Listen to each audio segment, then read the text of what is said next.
Halo, selamat bertemu kembali dan salam guru penggerak. Saya Pascal Frankianus Boku, CGP Angkatan 10 dari Kabupaten Sika. Pada video kali ini saya akan berbagi terkait dengan pembelajaran berdiferensiasi. Pembelajaran berdiferensiasi adalah serangkaian keputusan masuk akal yang dibuat oleh guru yang berorientasikan kepada kebutuhan murid. Pembelajaran berdiferensiasi juga adalah pembelajaran untuk mendukung semua murid yang ada di dalam kelas kita. Bagaimana cara melakukan pembelajaran berdiferensiasi?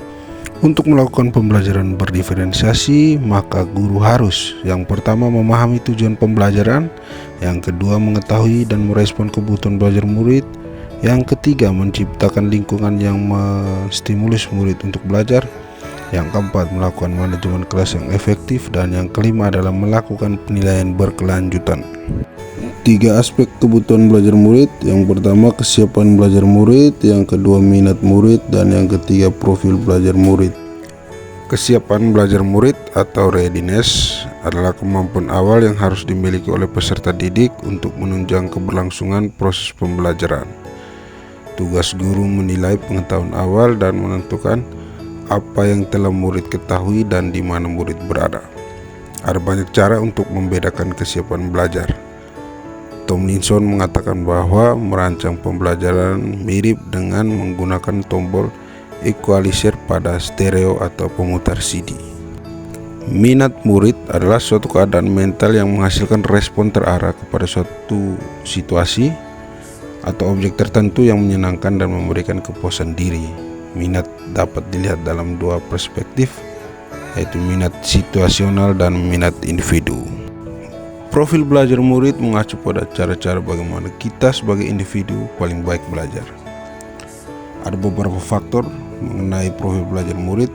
Yang pertama, preferensi terhadap lingkungan belajar, dua, pengaruh budaya, dan yang ketiga adalah gaya belajar, visual, auditory, dan kinestetik.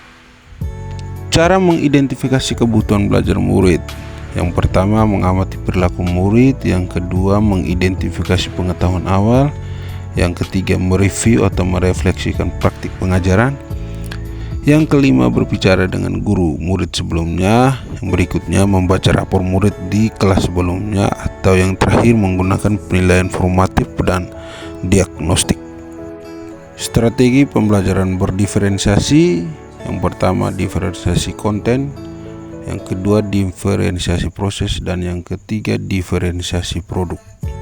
Diferensiasi konten itu merupakan mendiferensiasi materi pembelajaran berdasarkan kebutuhan siswa. Dilihat dari kesiapan belajar murid, minat murid, dan profil belajar murid. Kedua, diferensiasi proses adalah usaha untuk membantu murid memahami materi pembelajaran dengan memberikan beberapa kegiatan atau scaffolding sesuai dengan kebutuhan murid. Yang ketiga, diferensiasi produk merupakan tagihan atau produk apa yang diharapkan dari siswa. Produk ini merupakan hasil pekerjaan atau unjuk kerja yang harus ditunjukkan oleh siswa sebagai bentuk pemahaman terhadap apa yang telah dipelajari. Keterkaitan modul pembelajaran berdiferensiasi dengan modul lainnya.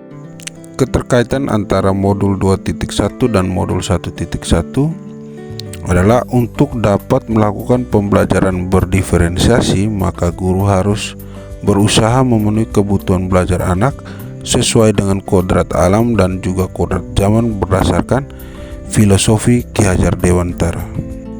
Keterkaitan antara modul 2.1 dan modul 1.2. Dalam melakukan pembelajaran berdiferensiasi, seorang guru penggerak harus berpihak pada murid, reflektif, mandiri, kolaboratif, dan juga inovatif untuk dapat menciptakan pembelajaran berdiferensiasi agar dapat memenuhi kebutuhan murid.